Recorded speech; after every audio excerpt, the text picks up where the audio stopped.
Bismillahirrahmanirrahim. Assalamualaikum warahmatullahi wabarakatuh. Perkenalkan, nama saya Fakira Zahra dengan NIM 202561240019. Di video ini saya akan memenuhi tugas mata kuliah Sejarah Peradaban Islam, yang dimana saya akan menjawab 5 pertanyaan. Pertanyaan pertama yaitu jelaskan secara bahasa dan istilah pengertian sejarah menurut para ahli. Secara bahasa, kata sejarah berasal dari bahasa Arab yaitu sojoratun yang berarti pohon atau silsilah. Dalam konteks istilah ini merujuk pada asal-usul atau garis keturunan yang menggambarkan perkembangan peristiwa. Secara istilah, menurut para ahli, ada beberapa, yaitu saya mengambil 2. Yang pertama, Ibnu Khaldun. Menurut Ibnu Khaldun, sejarah adalah catatan tentang masyarakat umat manusia atau peradaban dunia, tentang perubahan-perubahan yang terjadi pada karakter masyarakat itu sendiri. Sejarah dianggap mencakup fenomena politik, sosial, dan budaya. Yang kedua itu menurut Herodotus, dikenal sebagai bapak sejarah, menyatakan bahwa sejarah adalah upaya untuk menceritakan suatu peristiwa atau kejadian masa lalu dengan tujuan memberikan pelajaran dan pengetahuan bagi generasi berikutnya. Pertanyaan keduanya yaitu jelaskan kondisi sosial dan politik bangsa Arab sebelum Islam. Kita melihat dari kondisi sosial, bangsa Arab sebelum datangnya Islam dikenal sebagai masyarakat jahiliyah zaman kebodohan karena banyaknya praktik dan kebiasaan yang tidak beradab. Beberapa karakteristik sosial mereka adalah: yang pertama, kehidupan suku yang kuat. Masyarakat Arab terbagi dalam berbagai suku, kabilah yang sangat mementingkan loyalitas kepada sukunya. Hubungan antara suku sering diwarnai oleh persaingan, permusuhan, dan peperangan yang berlangsung lama. Yang kedua, sistem patriarki. Posisi laki-laki mendominasi kehidupan sosial, sementara perempuan sering diperlakukan tidak adil. Praktik penguburan bayi perempuan hidup-hidup terjadi karena dianggap membawa aib. Yang ketiga, pola kehidupan nomaden dan perdagangan.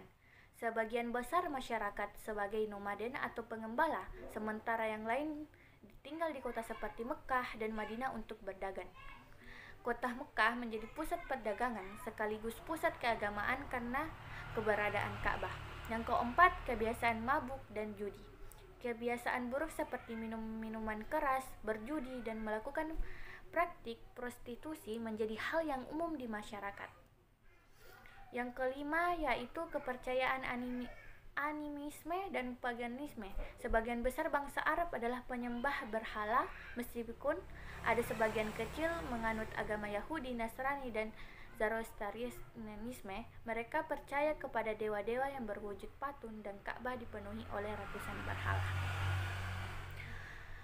Yang kedua, kita melihat dari kondisi politik.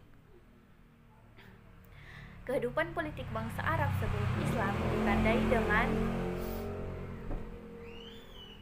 ditandai dengan tidak ada pemerintahan yang terpusat. Bangsa Arab tidak memiliki pemerintahan yang terorganisasi secara nasional. Setiap suku memiliki kepala satu syekh yang berfungsi sebagai pemimpin politik, sosial, dan militer. Sistem kepemimpinan berdasarkan suku.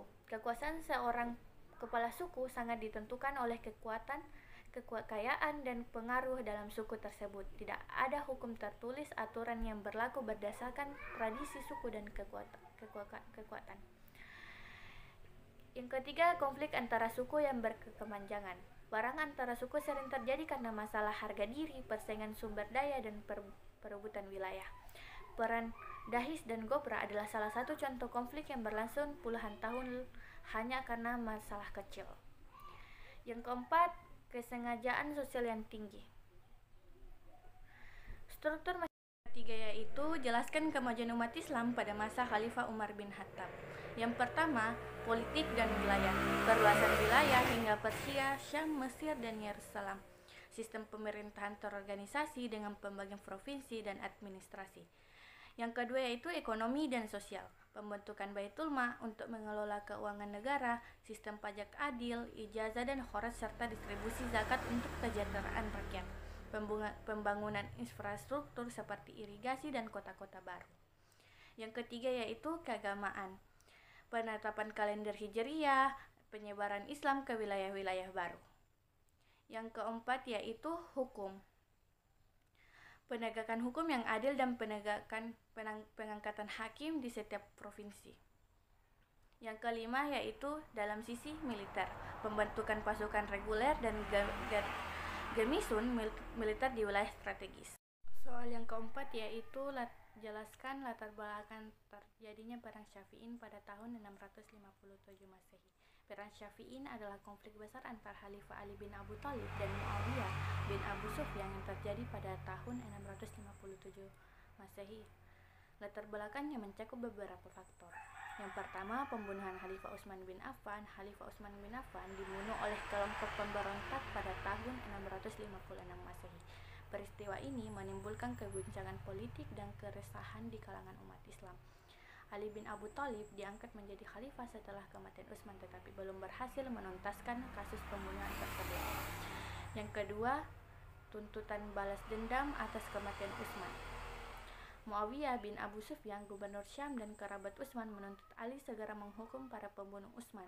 Ali merasa perlu menenangkan situasi terlebih dahulu sebelum mengambil tindakan karena kondisi politik sangat tidak stabil. Yang ketiga, penolakan Muawiyah terhadap kekhalifahan Ali.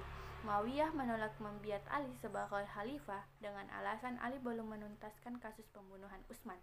Hal ini memicu ketegangan politik antara kubu Ali dan Muawiyah, memperuncing perpecahan di kalangan umat Islam. Yang keempat, perpecahan di kalangan umat Islam. Perang Syaffi'in adalah puncak dari konflik politik yang dimulai sejak pembunuhan Utsman. Perpecahan antara kelompok pendukung Ali dan pendukung Muawiyah menjadi simbol perpecahan dalam umat Islam. Soal yang kelima yaitu jelaskan perbedaan kebijakan politik dinasti Umayyah dan dinasti Abbasiyah. Perbedaan kebijakan politiknya, dinasti Umayyah pada tahun 661 sampai 700 Masehi, pusat kekuasaan yaitu Damaskus. Sistem pemerintahannya monarki absolut. Kebijakannya yaitu ekspansi wilayah, pembangunan infrastruktur dan pengembangan ekonomi. Kebijakan agamanya yaitu toleransi terhadap non-muslim. Dinasti Abbasiyah pada tahun 750 sampai 1250 Masehi, pusat kekuasaannya itu Baghdad. Sistem pemerintahannya monarki konstitusional. Kebijakannya itu pengembangan ilmu pengetahuan, seni dan budaya. Kebijakan agamanya penyebaran Islam dengan pengembangan syariah.